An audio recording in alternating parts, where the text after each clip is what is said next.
संगमे महितळी तीर्थाभिदा पाकली हे मेले निजशक्ती पुरविती सत्कामना चिंतली नामानी चतुसाधने प्रतिदिने ज्ञानामृते घोळिली माला वदनाथ हे तुधरुणी प्रार्थनांजली सर्वज्ञ श्री चक्रधर स्वामी की जय। काल या शिशुपाल ग्रंथाचा आपण निरूपण ऐकलं। या ग्रंथाच्या माध्यमातून हा उद्धव गीता, या उद्धव गीतेचं निरूपण चालू असताना आपल्याला प्रतिवर्षाप्रमाणे दरवर्षी सुद्धा आपण वेगवेगळं निरूपण घेत असतो। एक वर्षी आपण मूर्ती प्रकाश, मागच्या वर्षी वत्सारण, या वर्षी उद्धव गीता, अशा प्रकारे वेगवेगळ्या ग्रंथांमधून या कवींनी आपल्या शब्द सामुग्रीच्या माध्यमातून ज्याच्याजवळ जी सामुग्री असते आणि ती सामुग्री असं म्हटलंय स्वामींनी की जीवी सामुग्री असली तरी ईश्वरी उपयोगा न वचे ऐसे काही असे, असं स्वामींनी स्वतः म्हटलेलं आहे। का आपल्या जीवाच्या ठिकाणी जर सामुग्री असेल ती गुणरूप सामुग्री आहे। ती गुणरूप सामुग्री जर का आपल्याला उपयोगी नेता आली तर ती उपयोगी नेली पाहिजे। त्या सामुग्रीने कोणाजवळ कोणती सामुग्री, कोणी विद्येचा अभ्यास केलेला असतो, कोणी कोणाच्या ठिकाणी कलागुण असतो, मग कोणाला रांगोळी काढता येते, कोणाला शिवणकाम करता येते, कोणाला कोणती कला येत असेल, नाही का, तर ती कला उपयोगी आणता आली पाहिजे। नाही तर मग समजा संन्यास घेतला, मग आपण कर्मराडीत होतो, आता आम्ही त्याग केला, मग सगळ्याचाच त्याग केला, आता रांगोळी आता नाही काढता येत, आता दीक्षा घेतली। पण असं नाही, ती कला आहे, त्याचा उपयोग तिकडे आहे इकडे आहे, होते की नाही असं कधी कधी नाही। आता आपण शिवणकाम तिकडे केलं, आता इकडे आलं हेच करायचं काय, तिकडं काम केलं, इकडं सेवा आहे, फरक असतो। असे काही आम्हाला भेटले म्हणून तुम्हाला सांगतो, चांगलं हे महत्वाचं असते ना। आपण म्हटलं बाबा आता तुम्ही चांगले शिवणकाम करू द्या, आता करा थोडंसं काही मार्गाचं काम, नाही आता दीक्षा घेतली, आता तिकडं होतं, आता इकडे आलं मी तेच करायचं, आता सोडलं ते। म्हणजे ज्या गुणांनी आपल्याला त्याचा उपयोग ईश्वरी सेवेमध्ये होणार आहे, आणि मग त्यावेळेला आपण जीव स्वरूप कसं आहे, वंचक आहे। या जीवाचं स्वरूप कसं आहे, वंचक। वंचक म्हणजे प्रत्येक क्रियेमध्ये वंचकत्व करायचं, देता घेता दुसऱ्याविषयी आणि स्वतःविषयी वंचकत्व नसते। आप आणि पर भाव करणे जीवाचा स्वभाव आहे। आपल्याविषयी आपलेपणा असतो आणि दुसऱ्याविषयी परकेपणा असतो। पण स्वामी श्री चक्रधर महाराजांचं जे तत्वज्ञान आहे ते तत्वज्ञान असं म्हणते की आपुलेपणाचा जो भाव आहे, तो आपुलेपणाचा भाव तोच महत्वाचा आहे। ऐसे काही होईल पुरा जीवाशी जे येते ते आपुले, असा भाव कधी तुम्हाला निर्माण होईल का जे ईश्वराचं आहे ते माझं आहे, ते माझं आहे तेही ईश्वराचं आहे, आपुलकीचा भाव।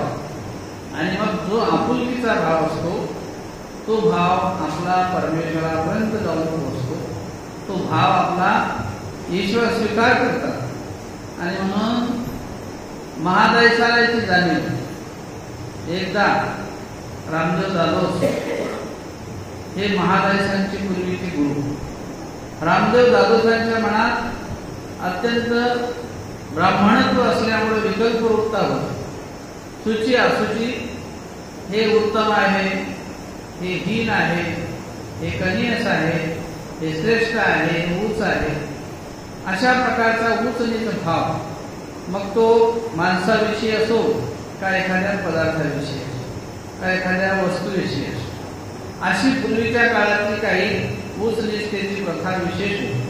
त्यामधूनच रामदेव दादोस हे वडनेर भुजंग या गावचे, यांच्या ठिकाणी अनेक प्रकारे ब्राह्मणत्वाचं कर्म असल्यामुळं विकल्प उठतात. मग एक दिवशी स्वामी पैठणला असताना त्या ठिकाणी स्वामी श्री चक्रधर महाराजांच्या सोबत रामदेव दादोस, महादायसा आणि हे सर्व मंडळी रस्त्याने चालता चालता त्या ठिकाणी एका मंदिरात गेले आणि स्वामी त्या ठिकाणी आसनस्थ झाले. आता मी म्हटलं ना की एखादा गुण असतो तो उपयोगी आणला पाहिजे, तसं महादायसांच्या ठिकाणी सेवेचा गुण होता. महादायसांना वाटलं की स्वामी श्री चक्रधर महाराजांच्या पायाला येताना रस्त्यात धूळ लागली आहे आणि ते पाय स्वामींचे मी श्रीचरण धुतले पाहिजे, म्हणून त्या मंदिराचा जो पुजारी होता त्या पुजाऱ्याची त्या ठिकाणी गळती होती. गळती म्हणजे जुनी चरित्रातली भाषा आहे, मळकं. त्या ठिकाणी पाणी ठेवण्याचं त्याचं भांडं, ते गळती होते, मळकं ठेवलेलं. ते मळकं त्यांनी घेतलं महाराजांनी आणि त्या मळक्यातलं पाणी घेऊन स्वामींचे पाय धुतले. आणि मग आता स्वामींवर अपार श्रद्धा महाराजांची. परंतु रामदेव दादोस तेवढे श्रद्धेने कमी होते. वास्तविक रामदेव दादोसांनीच त्यांना इकडे लावलं, पण दादोसांच्या मनात विकल्प वृत्ता जी होती ती गेली नाही. कारण विकल्प अंतःकरणात असला का तो माणसाच्या श्रद्धेला नष्ट करतो. विकल्प म्हणजे हे करावं की न करावं, हे करू की न करू, म्हणजे शासंक बुद्धीने एखादी क्रिया करणे त्याला विकल्प असं म्हणतात. हा परमेश्वर आणि हा परमेश्वर का न व्हावा, इथेही परमेश्वर म्हणतो तिथेही परमेश्वर म्हणतो. अशा प्रकारे संदेहात्मक दृष्टीने आपला मनातला भाव जो असतो तो त्या ठिकाणी ठेवतो. पण ईश्वर धर्माविषयी संदेहात्मक भाव नसावा, तो एकनिष्ठ श्रद्धेने आणि हाच परमेश्वर आहे अशी प्रचिती परमेश्वर भक्ताला असली पाहिजे, तरच त्या ठिकाणी ती क्रिया ईश्वराच्या लेखी लागते. कारण त्या सगळ्या गोष्टीच्या पलीकडे परमेश्वर आहे. संकल्प विकल्प करणे हे मनाचं कार्य आहे आणि त्या विकल्पामुळे आपल्या अंतःकरणामध्ये जी काही श्रेष्ठता आहे ती श्रेष्ठता फक्त ईश्वराविषयी असावी. परंतु आपल्या जीवस्वरूपीच्या करणास्तव, आपल्या जीवस्वरूपीच्या असलेल्या दोषरूप वागण्यास्तव कधी आपण देवतेला श्रेष्ठ म्हणतो, कधी एखाद्या जीवात्म्याला श्रेष्ठ म्हणतो. अशा प्रकारचं श्रेष्ठत्व आपल्या जीवनात आपण आपल्या क्रियेच्या अनुषंगाने करत असतो. पण सर्व श्रेष्ठत्व परमेश्वर आहे. ही श्रेष्ठत्वाची भावना कायमस्वरूपी हृदयामध्ये टिकून ठेवणे हे फार महत्वाचं असते. आणि म्हणून अंतःकरणामध्ये अत्यंत स्वामीविषयी जो श्रेष्ठत्वाचा भाव तो महाराजाच्या ठिकाणी होता आणि महाराजांनी स्वामींचे श्रीचरण धुतले आणि मग त्या श्रीचरण धुतल्यानंतर थोडस स्वामींच्या पायाचे चरण महाराजांनी सेवन केलं. वास्तविक पाहता स्वामी ह्या गोष्टीला नाकार द्यायचे, कारण स्वामी म्हणायचे की ही विधी नाही. पायाचं चरणोदक घेणे हा काही विधी आहे का? हा विधी नाही, पण भावरूप विधी आहे. विधी नसून भावरूप विधी आहे. हा फार समजण्याचा भाग आहे. भावरूप विधी म्हणजे की आपल्या भावनेने तो स्वीकार करत असतो. आपण सगळ्याला जर म्हणलं की घ्या पायाचे पाणी, तुमच्या मनात विकल्प हो कसं काय आम्हाला हे पायाचे पाणी, किंवा एखाद्याला म्हणलं घ्या तोंडातला समजा थोडासा प्रसाद, कसं काय हे तर गोष्ट आहे, म्हणजे असा भाव असतो. पण ज्याच्याजवळ श्रद्धा असते, भाव असतो, तिथे भाईदेवाची बोरे स्वामींच्या ठिकाणी लहानसा तो भाईदेवाचा मुलगा, भाईदेव मुलगा पंखाला देतो तिकडचा लहानसा तो भाईदेव आणि त्या भाईदेवाने स्वामींसाठी बोरा आणले. इकडे आहे भाईदेवानी बोरा आणले, इथे बटन आहे ना रे तर भाईदेवाची बोर ज्या वेळेला स्वामी श्री चक्रधरांना त्यांनी आणलेली आहेत. बाईसाहेब म्हणतात, बाबा यांनी तुमच्यासाठी बोरं आणली पण उष्टी आणली. आता वास्तविक पाहता त्या मुलाला लहानपण असल्यामुळं अज्ञानपण आहे, काही कळत नव्हतं की उष्ट काय असते, चांगलं काय असते, अज्ञान तसे आहे. मग तो उष्टे आणलेले बोरं स्वामींसाठी आपल्या बाईमध्ये टाकले त्यांनी आणि चाकून त्या ठिकाणी तो बोरं त्या ठिकाणी बाईमध्ये चाकून स्वामींना तो चाकायचा आणि हे स्वामींसाठी हे माझे बोरं मी घेऊन चाललो म्हणून मनात भाव लावायचा. अशा प्रकारे उष्टी बोरं आणून टाकली आणि मग आंबट होती ते बाजूने केली, गोड होती ती आणली आणि देवाला अर्पण करतात. त्यावेळेला बाईसाहेब म्हणतात, ही बोरं उष्टी कशी आणली देवासाठी? मग स्वामी म्हणतात, बाई याचा भाव काही उष्टा असेल, बोरं उष्टी आहे पण भाव काही उष्ट आहे का? भाव मात्र निर्मळ आहे, स्वच्छ आहे. अशा प्रकारे स्वामींनी त्या मुलाची गोष्टी बोरं खाल्ली. तसंच राकेया लक्ष्मींद्र भट्ट नावाचे एक सत्पुरुष होते. स्वामींचे संविधानामध्ये त्यांची स्वामींवर श्रद्धा होती. एकदा स्वामींनी आपल्या श्रीमुखातील तांबूळ होतं म्हणजे पान असं थुकण्यासाठी ते बाहेर स्वामी असे टाकणार होते. तेवढ्यात त्यांनी आंधळी उडी केली आणि त्या आंधळीत ते पान घेतले. स्वामी म्हणतात की हे जे पान आहे तुम्ही खाऊ नका. मग ते म्हणतात, जी का बरं खायचं नाही? म्हणे नको, तुम्हाला मनात विकल्प निर्माण होईल, हा काही विधी थोडी ते खाल्लं पाहिजे. मग स्वामी म्हणतात, हे घेता तुम्ही तर काय म्हणून घेता? हा विधी आहे का भाव आहे? मग ते म्हणतात, जी हा काही विधी नाही पण हा भाव आहे. परंतु भाव कसा असला पाहिजे? तो शुद्ध असला पाहिजे. खाल्ल्यानंतर पुन्हा जर मनात विकल्प झाला, आपण तर खाल्लं पाहिजे, उष्टच होतं, म्हणजे त्या भावाला काय होईल? अधगती होईल. तो भाव स्थिर राहणार नाही. त्या केलेल्या क्रियेचं प्रतीक अनिष्टाकडे जाईल, त्याचा दोषही निर्माण होऊ शकतो. आणि म्हणून स्वामींनी ते निराकरण केलं. पण त्यांनी सांगितलं की हे क्रिया भावरूप आहे आणि मला ते घ्यायचं आहे. आणि अशा माध्यमातून एखाद्या वेळेला आपण ज्या वेळेला काही अशा प्रकारे उच्चिष्ट वगैरे घेत असतो तर ती भावरूप क्रिया असते, तो विधी नसतो. आणि म्हणून ज्याच्या ठिकाणी भाव असतात त्या भावनेतून ते काही व्यक्ती करत असतात आणि सगळ्यांसाठी तो नसतो. अशा प्रकारे इथे सुद्धा महादायसांनी मात्र स्वामींवर असलेला तो भाव की हे माझे श्री गुरुजी आहेत, हे ईश्वराचे अवतार आहेत, सर्वस्वी देवाला समजा शरण गेलेले आहेत महादायसा. त्यांनी ते चरणोदक पायाच्या स्वामींचं घेतलं आणि त्या ठिकाणी घेतल्यानंतर रामदेव दादोस यांनी बघितलं. रामदेव दादोस हे महादायसांचे पूर्वीचे गुरु. स्वामींच्या ठिकाणी येण्याच्या अगोदर त्यांच्यापासूनच त्यांना काही उपदेश झालेला होता, येतो उपदेश. आणि मग रामदेव दादोसांना तिथे काही बोलता आलं नाही स्वामींच्या समोर. मग रात्रीच्या वेळी बिढारावरती गेले. बिढारावर म्हणजे आपल्या झोपण्याच्या ठिकाणी गेल्यानंतर महादायसा ह्या शिष्य होत्या त्यांच्या पूर्वीच्या, ते महादायसांना म्हणतात, रामदेव दादोस की रुपये तू त्या ठिकाणी त्या मंदिरामध्ये स्वामींचे श्रीचरण धुतले, ते पाणी पिलीस, तू आता अशुची झाली, तू आता काय झालेली आहेस? बाटलेली आहेस. तुला आता पवित्र पण करावं लागेल.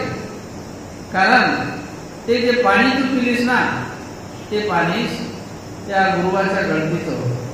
गुरु म्हणजे तुला पुजारी, तो नेमका कोण्या जातीचा आहे, काय आहे, आणि तो समजा त्या काळामध्ये शुची अशुची जास्त मानायची.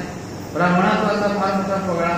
आणि म्हणून आता तू विटाळलेली आहे, तुला त्या ठिकाणी पवित्र पण आणावं लागेल. मग तुला काही विधी करावं लागतील, काही गोमूत्र आणावं लागेल, आणखी काही विधी करावं लागतील. मग महारायसा म्हणतात. आता वास्तविक पाहता रामदेव दादोसांना गळतीचं पाणी पिले हे सांगण्याचं निमित्त झालं, पण स्वामींच्या पायाचं चरणोदक घेतलं हे त्यांना मानवलं नाही.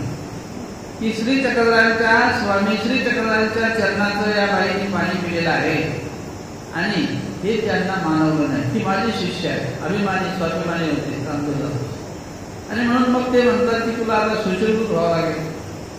परंतु महाराजचा मोठ्या श्रद्धेनं म्हणतात की स्वामी जे आहेत ना ते सर्व जाण आहे, ईश्वराचे अवतार आहे, याची अनुभूती मला झालेली आहे. जर ते मी त्या ठिकाणी जर विटाळली असती, मला जर त्या ठिकाणी अशा प्रकारे अशुची निर्माण झाली असती, तर देवाने मला म्हटलं असतं की ते पाणी पिऊ नको, देवाने मला वाढलं असतं.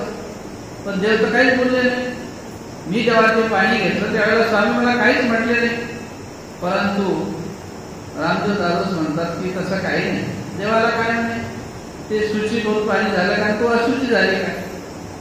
परंतु देवाला काही त्याचं हे नाही. देव कशाला बोलतील, देव देवाचं काम करतात, आपण आपलं काम केलं पाहिजे. आणि खरोखरच तू आता विटाळलेली आहे, तुला शुद्धीभूत भाव लागेल. मग महाराजा म्हणतात ऐसे जरी असेल तर आपले याचे वाटे की, म्हणजे आपल्याचे काय वाटणार आहे. अहो म्हटले महाराजा म्हणतात की देवाला आपलेपणाचा भाव आहे परिवाराविषयी, आम्हालाही आपलेपण आहे देवाविषयी. पण जे एकमेकाविषयी अंतःकरणापासून एकमेकाशी बांधलेले असतात त्याला आपलेपणाचा. म्हणून स्वामींनी म्हटलंय की आपुले पडले आहे, जो आपला असतो, ज्याला धर्मवृत्तीचं द्वार आहे तो आपला. मग तो नामधारक असो, वासनिक असो, वेदवंत, बोधवंत, अनुसरला भक्त कोणी असो, ज्याच्या ठिकाणी ईश्वराचं आपलेपण आहे तो आपलाच आहे. महाराजांनी त्या लहान मुलाला कळेवर उचलून घेतलं, तो वासनिकाचा मुलगा. तर त्या आपलेपणाचा जो भाव की त्याच्या मुखात देवाचं नाम आहे, अशा प्रकारे महाराज म्हणतात की देवाला जर समजा मी असं या ठिकाणी विटाळजनित कार्य केलं असेल तर स्वामी मला म्हटले असते. आणि मग आपुले याचे वाटे की, मी आपलेपणाचा जो भाव आहे स्वामींना परिवाराविषयी, असं आमच्याविषयी आपलेपण आहे, तर देवाने आम्हाला त्या ठिकाणी नाकारलंच. पण रामदेव दादोजीला काय म्हणतात की देवाला काही वाटलं नाही. म्हटले काही जीव स्वर्गा गेले काय, काही जीव नरका गेले काय, त्याच्यात काही फरक पडत नाही देवाला. देवाला काय घेणार तुझ्याशी, नरकात गेली काय स्वर्गात गेली काय. मग आता असं म्हटल्यानंतर ते म्हणतात असं थोडीच असते. शेवटी देवाला जर आपण मानतो, देव जर आपल्या श्रद्धेनं आपण त्यांचं पूजन करतो, ते आपल्याला सांगतील की नाही. मग ते पुन्हा तिला म्हणतात जर आपले याचे वाटे तर 56 कोटी यादव झुंजू झुंजू मेले, तयाचे श्रीकृष्ण चक्रवर्तीशी काहीची न वाटे मा तुझे काय वाटे. आता द्वापर युगाचं उदाहरण दिलं जादूसाठी की 56 कोटी यादव सेना झुंजून पेली. 56 कोटी जी यादव सेना होती श्रीकृष्ण महाराजांची, ती एकमेकाशी झुंजून झुंजून त्यांचा शेवट झाला. अशा प्रकारे यादव कुळाचा नाश झाला.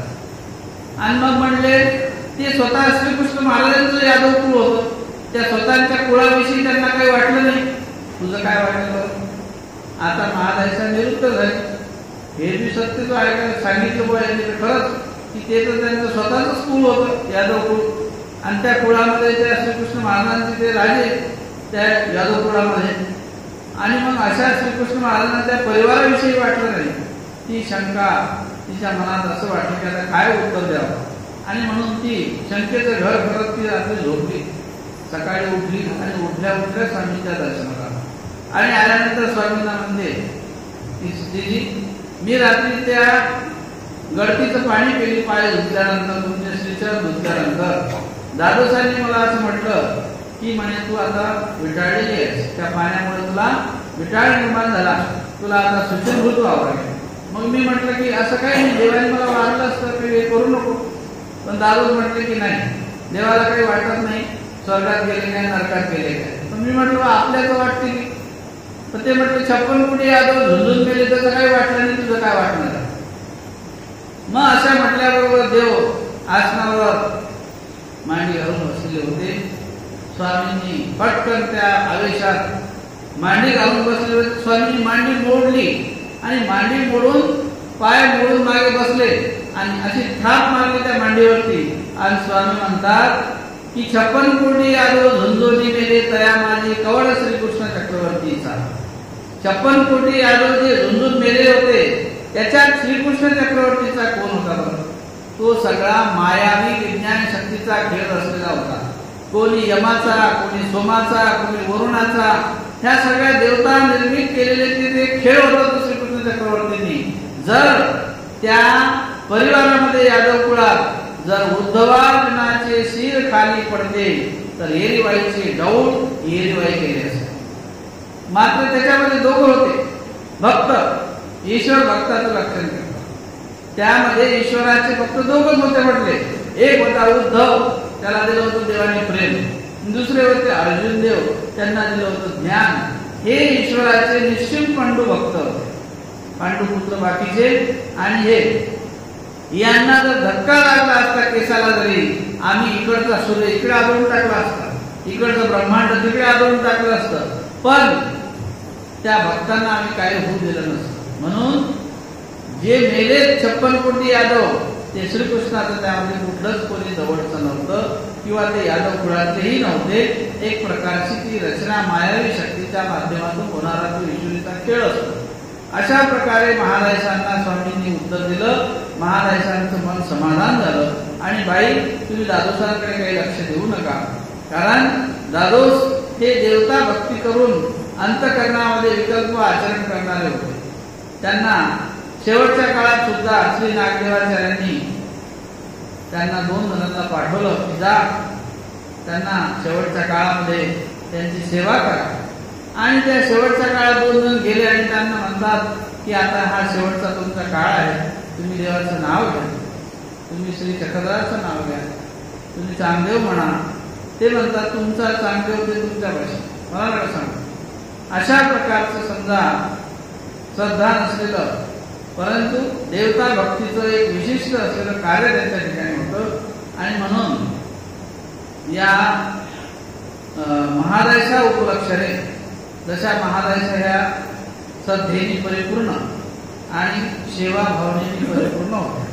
विषय यासाठी होता की आपल्या ठिकाणी असलेली सामूहिक सेवा ईश्वराच्या उपयोगी नेता आली पाहिजे. आणि म्हणून स्वामी म्हणतात की म्हातारी, चर्चक, जिज्ञासक, म्हातारी म्हणजे महादयशा ज्या होत्या, फार चर्चा करणाऱ्या होत्या. धर्मशास्त्राची परिपूर्ण जाणीव, पुराण ऐकून आल्या का स्वामींना वेगवेगळे प्रश्न विचारायचे. आणि त्यामधून स्वामींनी पुराणामध्ये जे काही असते ते पुराणातलं ते जे आहे ते मानव निर्मित आहे. पुराणामध्ये जे काही निर्मिती झालेली आहे ऋषीमुनींच्या शब्दसंग्रहातून किंवा त्या ऋषीमुनींनी केलेल्या आपल्या कल्पनेतून त्याची निर्मिती आहे. म्हणून पुराण हे कथारूप आहे. कथा जशा कथिल्या, एखादी गोष्ट असते ती जशी रंगविल्या जाते, तशा प्रकारे पुराणाला अलंकाराने रंगवून पुराणाची 18 पुराणाची निर्मिती आहे. वेगवेगळ्या ऋषीमुनींनी, जसं विभांडक ऋषी आहे, त्या विभांडक ऋषीचे एक पुराण आहे. त्याच्यामध्ये वेगवेगळे ऋषींचे पुराण आहेत, त्यांनी त्या पुराणाची निर्मिती केली आहे. परंतु जे परमेश्वराचं जे शास्त्र असते ते शास्त्र मात्र त्यासाठी ईश्वरीचा बोध ज्याला असतो, ज्याला सामर्थ्यरूपी बोध झालेला असतो, त्यालाच ते ज्ञान ईश्वराचं यथातथ्य अशा महाराज. आणि त्यांनी या आपल्या कौशल्य गुणाने ईश्वर मार्गामध्ये हे ज्ञान संपदा अनेक त्यांच्या धाटणीमध्ये अनेकांना त्यांनी तयार केलं. त्यांच्या स्वतःजवळचं ज्ञान त्यांनी निर्माण केलं. स्वामींपासून विचारून राहिलेलं होतं. स्वामी जाता जाता सांगून गेले श्री नागदेवाचार्यांना की आता काही जर अपूर्णत्व आहे महादयशाचं ते तुम्ही पूर्ण करा. अवंचकपणे त्यांना शास्त्राने जे तुम्हाला सांगितलेलं आहे ते त्यांना तुम्ही निरूपण करा आणि त्यांच्या शास्त्राची पूर्णता करा. असा एक भाऊ तर होतेच, पण गुरु म्हणून त्यांच्यावर जबाबदारी टाकली महादयशांची की हे आजपासून तुमचे महादयशा शिष्य आणि तुम्ही त्यांचे गुरु. आणि अशा प्रकारे आचार्यत्व स्वामींनी आचार्यत्व जे आहे ते आपल्या समोरच श्री नागदेवाचार्यांना बहाल केले. म्हणून कालच्या कवीने कालचा जो श्लोक आहे, पहिला श्लोक, तो श्री नागदेवाचार्यांना वंदन केला आहे.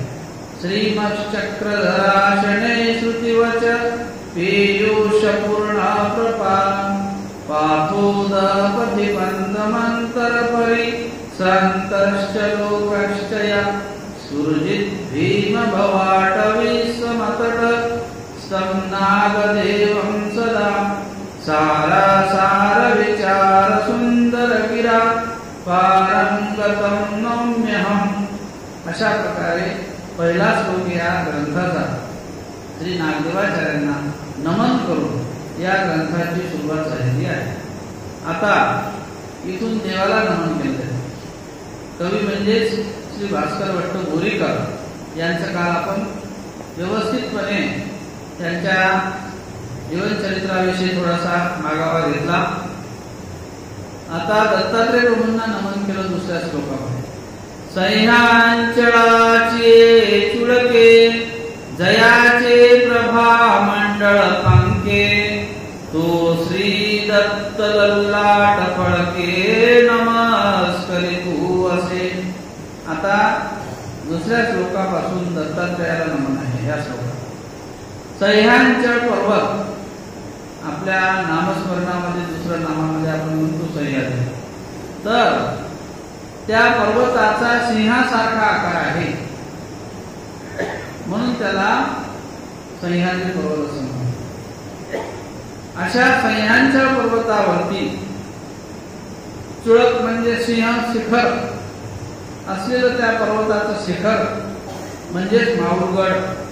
अशा पर्वतावरती त्या शिखरावरती जयाचे प्रभा मंडळ फांके ज्या श्री दत्तात्रय प्रभूंची प्रभा प्रकर्षण त्या ठिकाणी असलेला तो त्यांचा प्रकर्षित वास आणि त्यामुळं त्या मंडळ म्हणजे त्या प्रदेशामध्ये त्या पर्वतावरती भागामध्ये ती श्री दत्तात्रय प्रभूंची प्रभा फांकलेली आहे. ते दत्तात्रय प्रभूंचा साक्षात्कार त्या पर्वतावर म्हणजे सह्याद्री पर्वतावर होतो आहे. म्हणूनच श्री दत्तात्रय प्रभूंनी त्या बद्रिकाश्रमावरून आपला अवतार किरण धारण करून माहूरगडावरती सह्यांचळ पर्वतावरती आपलं कार्य करण्यासाठी महाराष्ट्राच्या भूमीमध्ये आलेले आहे. ही कर्मभूमी आहे. अशा या भूमीवरती श्री दत्तात्रय प्रभू आपला शिखरावरती राज्य करून आपली कृपा साह्याच्या माध्यमातून अनेकांपर्यंत प्रभा वर प्रदान शंकराचार्यांना वर दिला, सहस्रांनाला सहस्रभुजा दिल्या, अनेकांना अनेक प्रकारे दातृत्व करतात.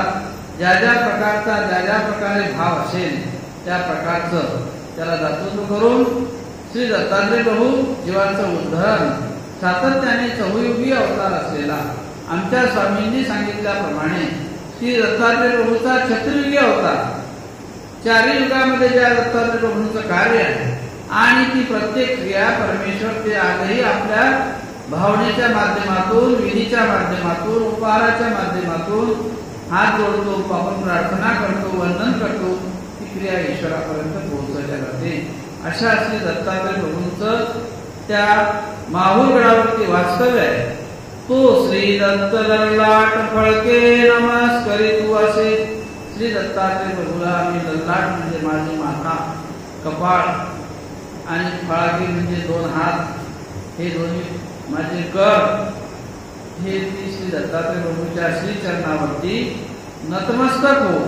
मी नमस्करी तू असे म्हणजे मी नमस्कार करतो. त्या श्री दत्तात्रय प्रभूंना मी वंदन करतो.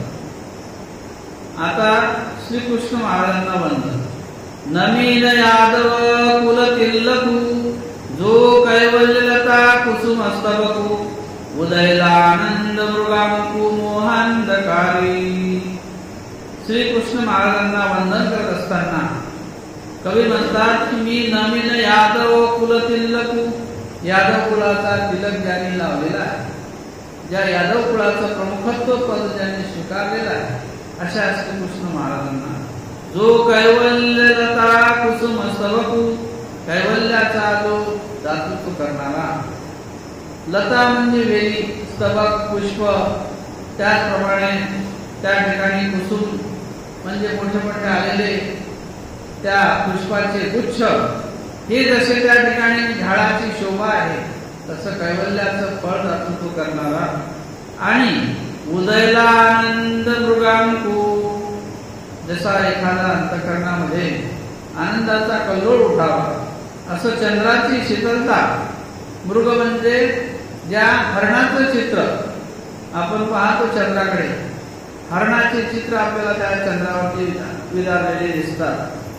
असं चंद्राप्रमाणे मृगांक असलेला तो चंद्र, त्या चंद्राची शीतलता, तो जसा चंद्र जीवात्म्याला आपल्या पशु पक्ष्यांना, वेली वृक्षांना, पाषाणांना शांतता करत असतो, शीतलता निर्माण करतो.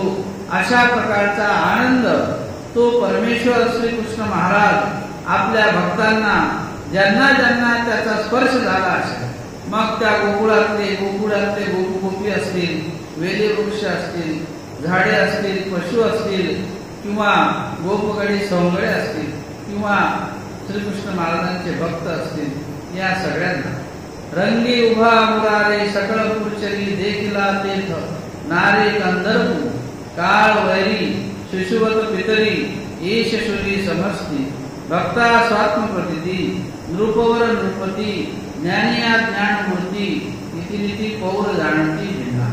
अशा प्रकारे श्रीकृष्ण महाराज वेगवेगळ्या रूपाने अनेकांना भासतात. मुलाला मुलांप्रमाणे, एखादा वैरी असेल त्याला वैऱ्याप्रमाणे, कंसाला वाटायचा आनंद वैरी आहे, राजाला महाराजाप्रमाणे, भक्ताला आत्म्याप्रमाणे, ज्ञानाला ज्ञानमूर्तीप्रमाणे, अशा प्रकारे वेगवेगळ्या प्रकारचा भास ज्या एका श्रीकृष्णापासून होतो, असे श्रीकृष्ण महाराज एखाद्या अंतःकरणामध्ये ज्याला तो स्थिरावलेला असतो, त्या स्थिरावलेल्या अंतःकरणामध्ये त्या जीवात्म्याचा अंधकार दूर करून, चंद्राचा जसा शीतल प्रकाश जेव्हा पृथ्वीवरती पडतो, शीतलता निर्माण होते आणि त्या अंधकाराला तो चंद्र दूर करतो. चंद्राचा प्रकाश हा अंधकार दूर करण्यासाठी आहे. तसं जीवनातला अंधकार त्या श्रीकृष्ण महाराजांच्या कृपा प्रसादाने दूर होऊ शकतो. अशा प्रकारचं सामर्थ्य त्या ईश्वर सामर्थ्यामध्ये आहे. आणि अशा श्रीकृष्ण महाराजांना जो माझ्या जीवनातला अंधकार दूर करणारा आहे, असा तो श्रीकृष्ण महाराज, असे ते श्रीकृष्ण महाराज, त्यांना मी नमन करतो. हे दुसरं नमन श्रीकृष्णाला. आता आमच्या स्वामींना नमन करतात भास्कर भट्ट बोले. चैतन्याची आळा कैवल्य तू कोवैला, तू चंपे गौर अभिवंदिला श्री चक्रधरू. चैतन्याची आळा, स्वामी श्री चक्रधर महाराजांविषयी ते म्हणतात की परमेश्वर अवतार धारण करतात त्यावेळेला मायापूर धारणे होती. त्या ईश्वराला अवतार धारण करायचा असेल तर त्या मायापुराचा स्वीकार करावा लागतो. मायापूर म्हणजे देह. ते देह ईश्वर स्वीकारतात, कारण परमेश्वराला काय म्हटलेलं आहे, निर्वैव निराकार असे. ईश्वराचं जे मूळ स्वरूप आहे, अवयव रहित, आकार रहित, कोणताच आकार नाही त्या स्वरूपाला, असे असलेले निर्वैव निराकार. पण ते सगुण साकार होते. पण ते सगुण साकार होत असताना स्वतः त्या ईश्वराच्या जवळचं काहीच नाही. मायेचं देह स्वीकार केलाय. नकळ चर्म रोमाधिक शुद्ध चैतन्याची मायेने त्या परमेश्वरासाठी आपलं स्वतः देह निर्माण केलेला आहे. आणि त्या देहामध्ये जैसा सुतार फळी रेखी मग घडी, किंवा यथा ओतकर्मी, त्या ठिकाणी जसा एखाद्या गावामध्ये ओतकर्मी येत असतो, म्हणजे पूर्वी त्या ठिकाणी मूर्ती बनवणारे यायची गावात. मग ते आपल्याकडचे ते अल्युमिनियमच्या काही वस्तू घेऊन, काही जुने पैसे अल्युमिनियमचे होते ते सगळे द्यायचे बाया माणसं काही गावात. मग ते शेणा मातीची तो आकृती तयार करायचा आणि मग ते धातू घेऊन तो रस तयार करायचा. तो रस त्याच्यात ओतला तर त्याची मूर्ती निघायची बाहेर. पण शेणा मातीचं कवच, त्याच्यात मेणाचं कवच द्यायचं त्याला, मग सुंदर मूर्ती त्याच्यातून निघायची. तशा प्रकारे या सृष्टीमध्ये ईश्वर ज्या वेळेला येतात, फक्त आपलं स्वरूपच घेऊन येतात, काहीच घेत नाही, काहीच आणत नाही. आपलं निश्चित स्वरूप त्या मूर्तीमध्ये आणतात. पण अगोदर मात्र माया काय करते, चैतन्याची आळा, जे आळं तयार केलेलं आहे, जे देह तयार केलेला आहे, ते मायाने केलं आणि ते मायेचंच देह आहे. म्हणून त्याला मायापूर असं म्हणतात. मायेने पूर म्हणजे देह निर्माण केलेला आहे. कैवल्य द्रुमुको भैला, त्या चैतन्याच्या देहामधून, आळ्यामधून कैवल्याचं जे द्वार आहे, जे ईश्वराचं स्वरूप आहे, ते त्या ठिकाणी अंकुरित झालेलं आहे. देह मायेचा आहे, पण निघाला तो कोण त्याच्यातला, तो ईश्वर स्वरूपीचा आहे. तो कैवल्य दान देणार आहे जीवाला. म्हणून या कवींनी असं म्हटलेलं आहे की चैतन्याची आळा कैवल्य द्रुमू कोंभैला. कैवल्याचं दातृत्व करणारा कोंभ म्हणजे डीर निघाला. जसं आपण म्हणतो एखाद्या वनस्पतीला डीर फुटले, बोरीला डीर येतात, केळीला पील येतात, तशा प्रकारे त्या देहामधूनच ते धीर म्हणजे कैवल्य दातृत्व करणारे ईश्वराचं स्वरूप उदयाला आलेलं आहे. तो चांपे गौर अभिवंदिला श्री चक्रधरू. अशा प्रकारे त्या परमेश्वराने कसं रूप धारण केलंय? चांपे गौर वर्ण. चांपेल सावळा वर्ण आहे थोडासा, गौर म्हणजे पांढरा वर्ण आहे. अशा मिश्रित असलेल्या त्या वर्णाचा स्वीकार आमच्या देवाने केला. चांपे गौर विशाल नेत्रा, मोठे मोठे डोळे आहेत. स्वामींचा जो अवतार आहे तो गुजरात राज्यामधून झालेला आहे आणि म्हणून गुजरात राज्याचं वैशिष्ट्य आमच्या देवानीच चरित्रामध्ये सांगितलं की गुजरात म्हणजे डोळ्याचे दीप. काही काही खुणा माणसाच्या भागामधून ज्या ज्या भागात ज्या ज्या काही व्यक्ती असतात ती स्वामी परिवाराच्या समवेत असताना परिवाराने स्वामींना विचारलं की दिदी हे आपले डोळे वगैरे असे मोठे मोठे हे दिसतात, हे असे का बरं? स्वामी म्हणतात आम्ही गुजरात राज्यातले आहोत आणि गुजरातमध्ये जे लोक आहेत ना त्यांचे डोळे सुद्धा मोठेच असतात आणि म्हणून हा अनुभव आहे. गुजरात म्हणजे डोळ्याचे दीप, त्यांचे डोळे फार सुंदर असतात त्या गुजरात राज्यातील लोकांचे. अशा प्रकारे देवाने त्या गुजरातचं वर्णन केलं आहे आणि म्हणून स्वामी गुजर होते. गुजर भाषा म्हणजे गुजर भागातले होते. स्वामी ब्राह्मण, परंतु त्या ठिकाणी एक वासना क्षत्रिय होते, त्या प्रधान विशालदेव होते, परंतु ते राजावर बसले म्हणून ते राज्य झाले विशालदेव आणि त्या विशालदेव राजाचे असलेले सुपुत्र आमचे स्वामी हरिपाळदेव. अशा प्रकारे राज्याचा असलेला एक वसा आमच्या स्वामींच्या ठिकाणी बरवी 32 लक्षणी असलेली स्वामींची श्रीमूर्ती.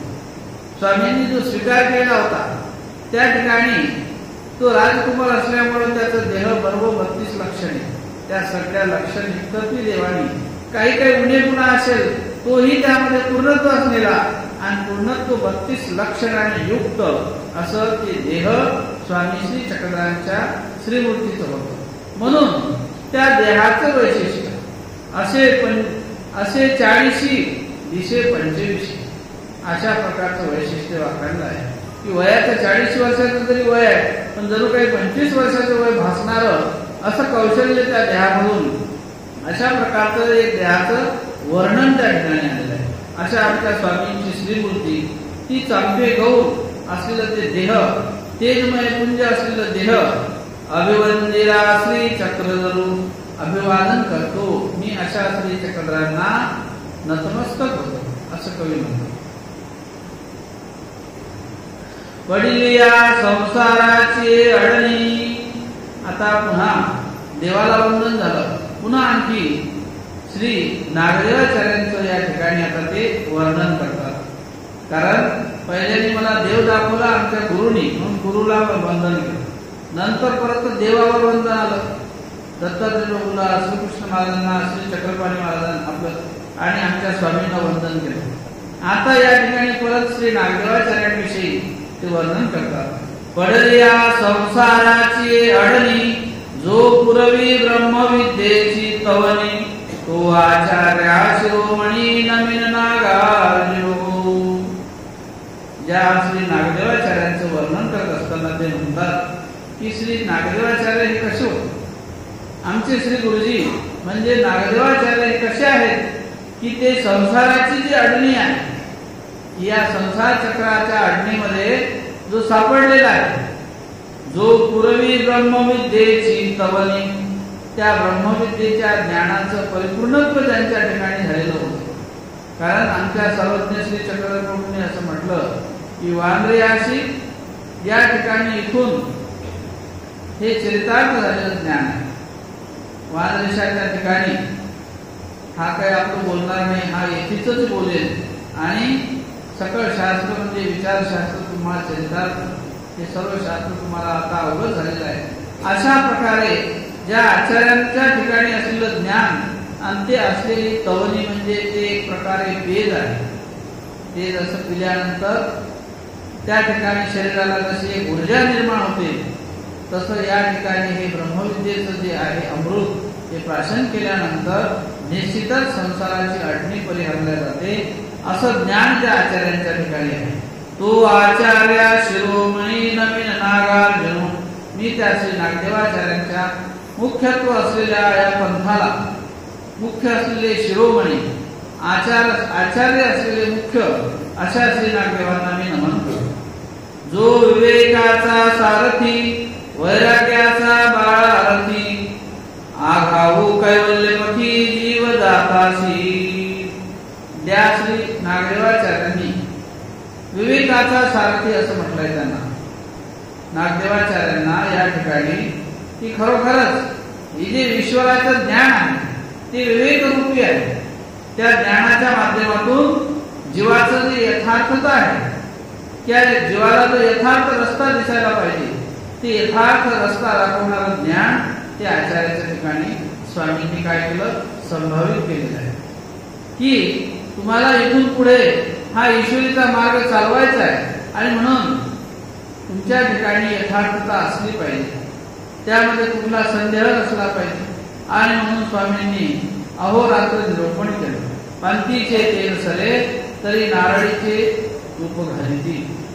देवाचं जेवणाचं भोजनाचं तूप त्यात टाकायचं, पण देवा चालू करायचा, निरूपण करायचं. अशा प्रकारे स्वतः देवाने आपल्या मुखातून बेलापूरला असताना आचार्यांना अहोरात्र निरूपण केलं. आणि मग त्या निरूपणातून आचार्यांना विशेष प्रकारे हे श्री ईश्वराचं ज्ञान प्रणवलं. म्हणून त्या श्री नागदेवाचार्यांच्या ठिकाणी त्या विवेकाचा सारथी असं त्यांना म्हटलेलं आहे. जे ईश्वराचं ज्ञान आहे ते जीवात्म्याला विवेक रूपी ज्ञान आहे. ते वैराग्याचा बाळारथी, वैराग्य जे ज्ञानामधून निर्माण होते.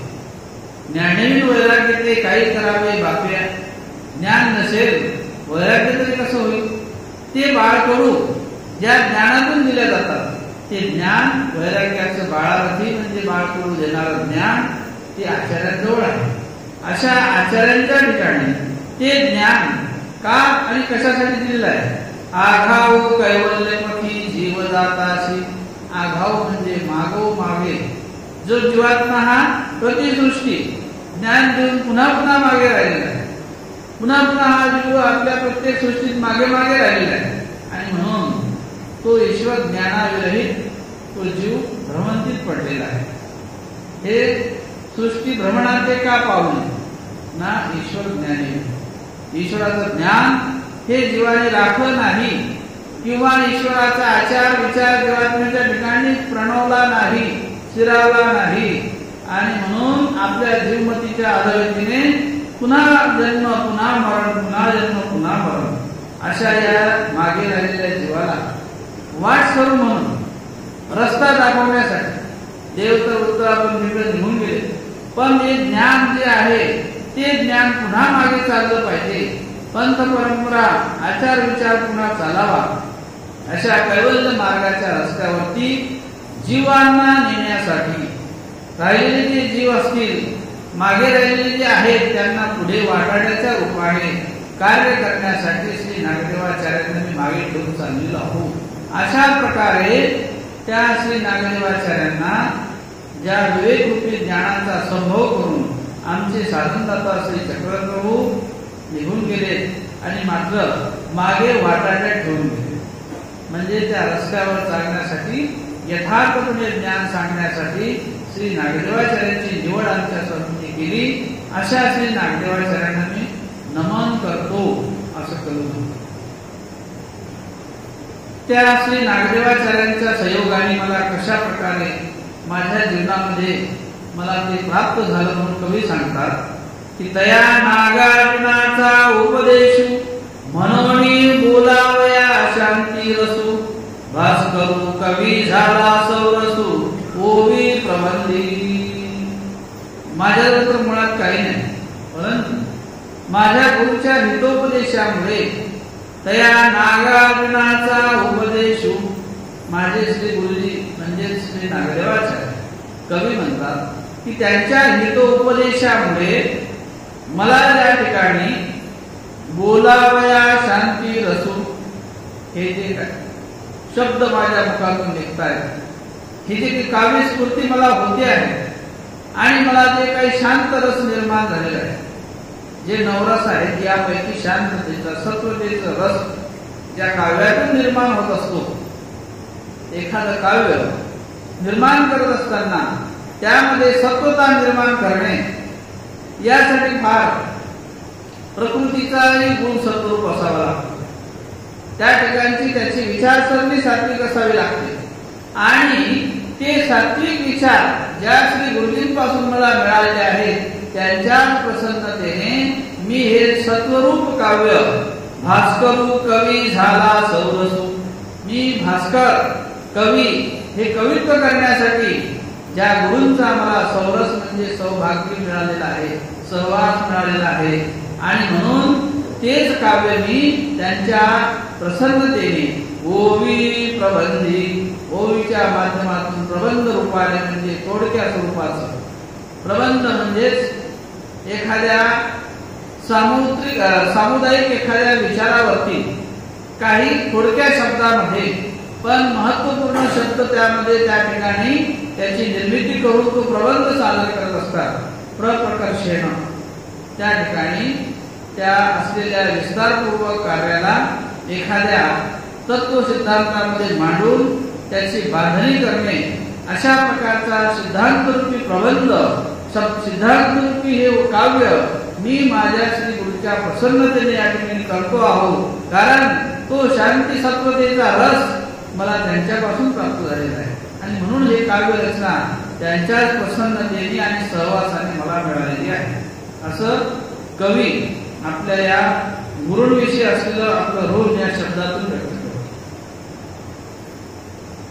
चैतन्याची खोल वाटे पाता वेदाची धाव कुंठे, ते श्री कृष्ण रूप नेते बोटे कवन वर्णो जाणे.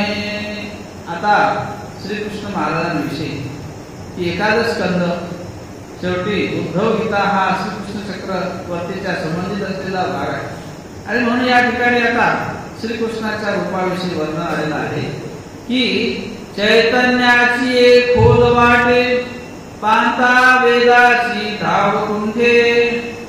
ज्या श्रीकृष्ण चक्रवर्तीला जर जाणायचं म्हटलं तर चैतन्याची वाट सुद्धा त्या ठिकाणी खोल झालेली आहे.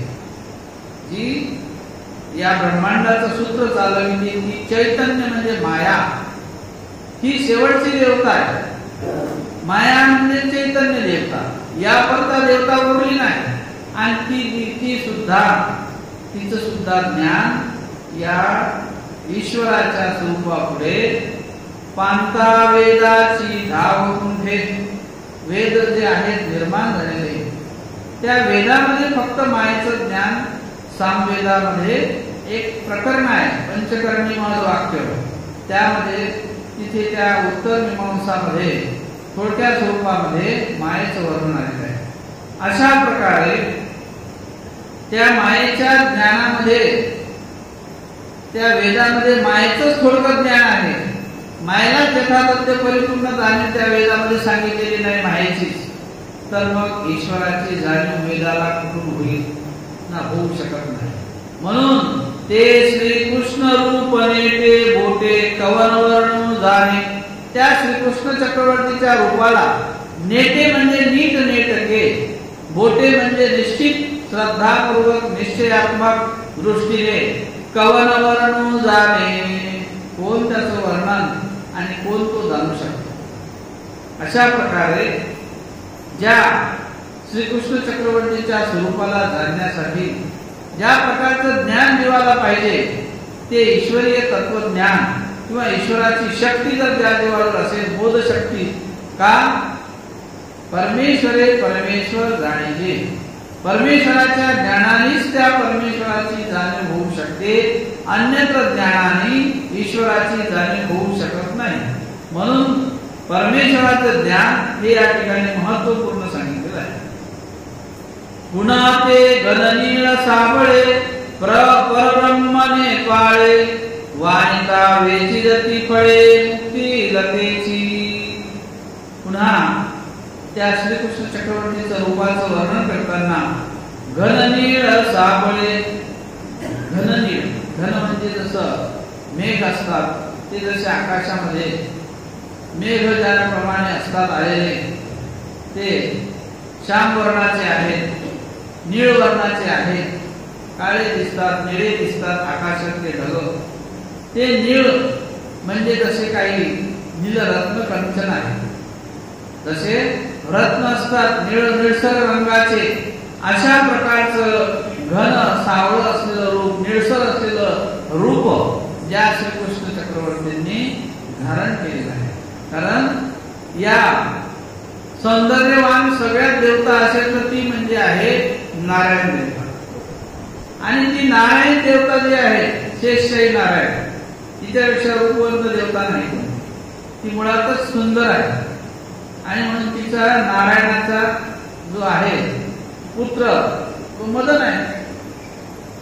त्याच्या ठिकाणी तशा प्रकारच्या सुंदरतेचा तो आशय घेऊन अवतरलेला मदनाचा पुतळा आपण.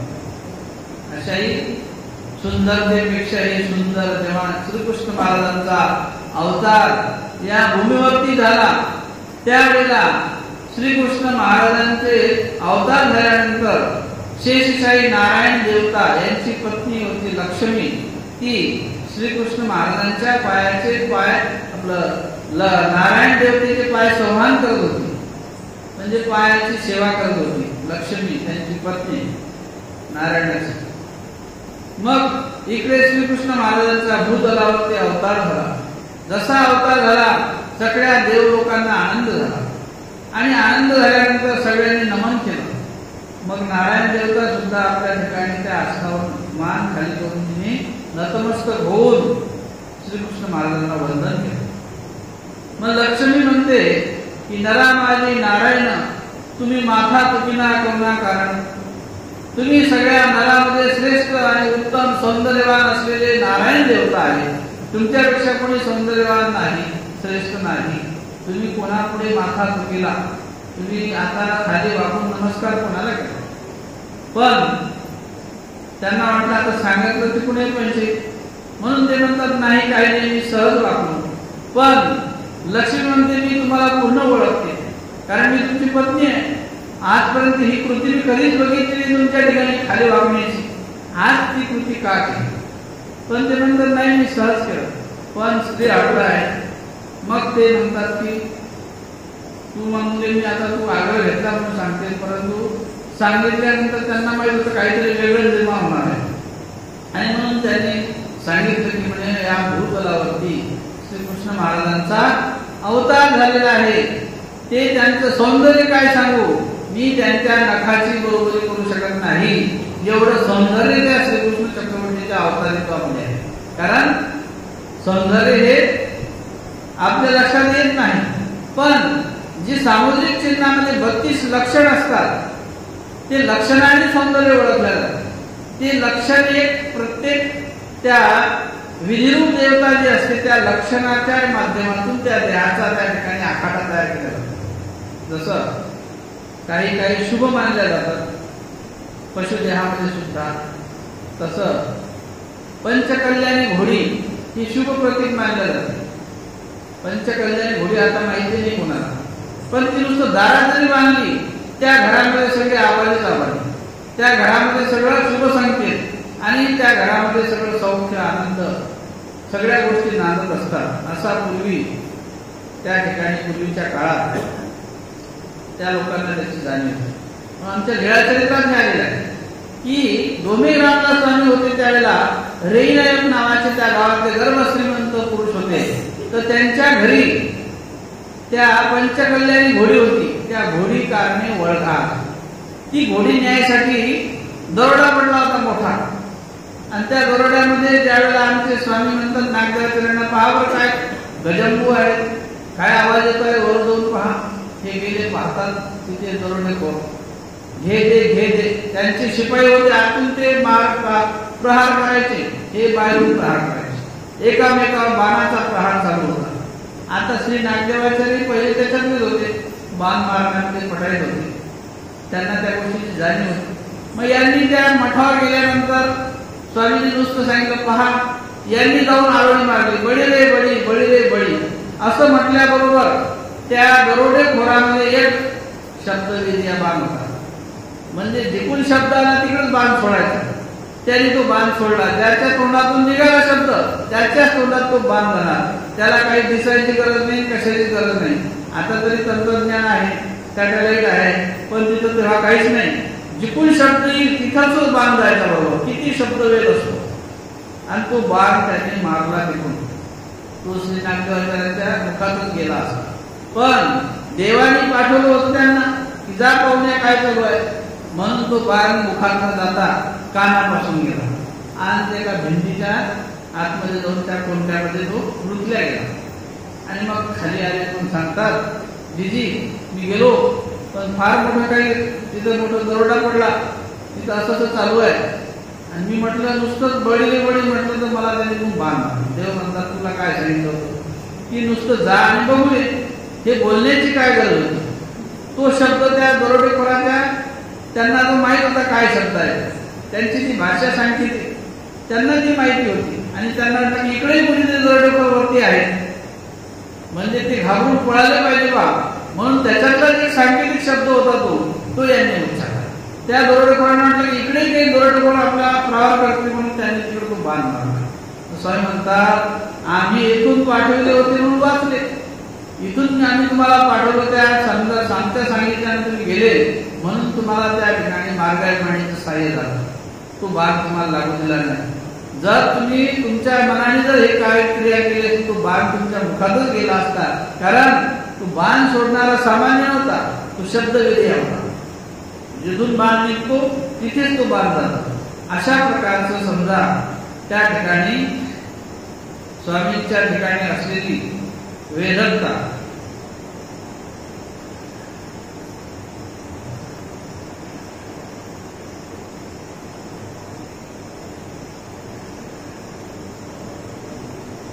त्या घननील सावळे परब्रह्म नेपाळी त्या श्रीकृष्ण महाराजांचं असलेलं ते वेदांत लक्ष्मी वेधली. आणि मग त्या ठिकाणी त्या श्रीकृष्ण महाराजांचं वर्णन त्यांनी सांगितलं की म्हणजे मी नखाची बरोबरी करू शकत नाही असे असलेले नारायण देवता श्रीकृष्ण महाराजांचं वर्णन करते. त्यावेळेस लक्ष्मीने आग्रह घेतला की मला आता श्रीकृष्णाचं दर्शन झालं पाहिजे. एवढे जर ते वेदवंत आहे, मला श्रीकृष्णाचं दर्शन झालं पाहिजे. आग्रह घेतला. यांनी सांगितलं नारायणाने की त्यांना इथे आणता येणार नाही. त्यांचं कार्य भूलोकामध्ये आहे आणि ते ईश्वर अवतार आहेत. ते सर्व जगाचे मालक आहेत आणि त्यांना इथे आणणं म्हणजे दुर्लभच आहे. तू भरताच आग्रह घेते, असं करू नको, त्यांना आणता येणार नाही. लक्ष्मी म्हणते मला काही सांगू नका. ते जगाचे मालक असो का आणखी कोणी असो, पण मला दर्शन झालंच पाहिजे. मग आता काय करावं, म्हणून त्यांनी संदीपानी ब्राह्मणाचे 7 मुलं, पहिला झाला घेऊन गेले, दुसरा झाला घेऊन गेले, असे 7 मुलं त्या शेषशाही देवतेने आपल्या खायला आणून ठेवले. कारण राजे होते त्या नगराचे, द्वारकेचे राजे श्रीकृष्ण महाराज. त्यांना माहिती आहे की आता श्रीकृष्ण महाराज आल्याशिवाय मुलं इथून जात नाही. या मुलाला घ्यायसाठी यावंच लागेल देवाला, हे त्यांना माहित होतं नारायण देवतेला. म्हणून तो ब्राह्मण होता, त्याच्या पत्नीला पोटामध्ये गर्भ आला, वाढवृत्ती झाली, आता समजा मुलगा होणार, तो गर्भ आपापच चालला जायचा. मग तो संतापला. आणि मग तो संतापल्यानंतर एक दिवशी अर्जुनाला म्हणतो की काही खरं नाही, तुमच्या या राज्यामध्ये सगळं भ्रष्टता आहे, पाप जास्त वाढलेलं आहे, म्हणून तर माझे मुलं आमच्या आपाप गर्भातून निघून जातात. हे कसं काय? हे पापरूपाचंच कार्य आहे. तुमचं पाप जास्त झालेलं आहे, तुमचं राज्य व्यवस्थित चालू नाही. अर्जुन म्हणतो आता असं का? मग आता तुझा जो 7वा मुलगा आहे ना, 6 झाले, आता 7वा मुलगा मी त्याचं रक्षण करेन, कोण देते तुम्ही पहा. मग आता म्हणे मला ज्या वेळेला तुझा गर्भ तुझ्या स्त्रीच्या पोटामध्ये येईल त्यावेळेला सांग, मी त्यांचं रक्षण करेन. मग आता 9 महिना भरत आला, आता डिलिव्हरी होणार. मी याने काय केलं, निरोप पाठवला अर्जुनाला की आता म्हणे आता प्रसूती होणार आहे, आता बाळाचं रक्षण करा. मग आता बाळाचं रक्षण करा. यांनी स्त्रीला त्या ठिकाणी मध्यभागी झोपवलं. मोठा राजशेचा पलंग टाकण्यात आला आणि त्यावरती तिला झोपून आजूबाजूला बाणाचा मोठा सेतू तयार केला. सगळीकडून बाण मारले, सगळ्या बाणाचं खड तयार केलं, हातात धनुष्यबाण घेऊन उभा राहिला. कोण आता नाही तर पाहतो. परंतु त्या ठिकाणी गर्भ आपापच त्या ठिकाणी निघून गेला आणि अर्जुनाला कळलं सुद्धा नाही.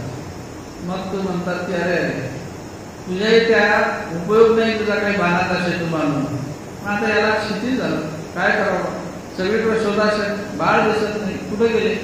मग त्या ठिकाणी त्यांनी सांगितलं होतं की जर तुझं बाळ आता मी रक्षण केलं नाही, मी अग्नीमध्ये उडी घेऊन घेईन. अर्जुनाने सांगितलं अग्नीमध्ये उडी मारेल म्हणे मी, तुझं जर बाळ माझ्याकडून रक्षण झालं नाही तर.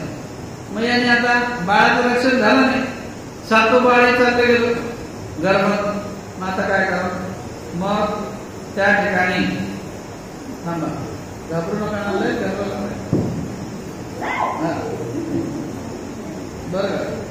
मग त्या ठिकाणी अग्निकाष्ठ रचले, लाकडं गोळा केले, गौऱ्या आणल्या आणि मग त्या ठिकाणी त्यांनी त्याच्यात उडी घ्यायचं ठरवलं.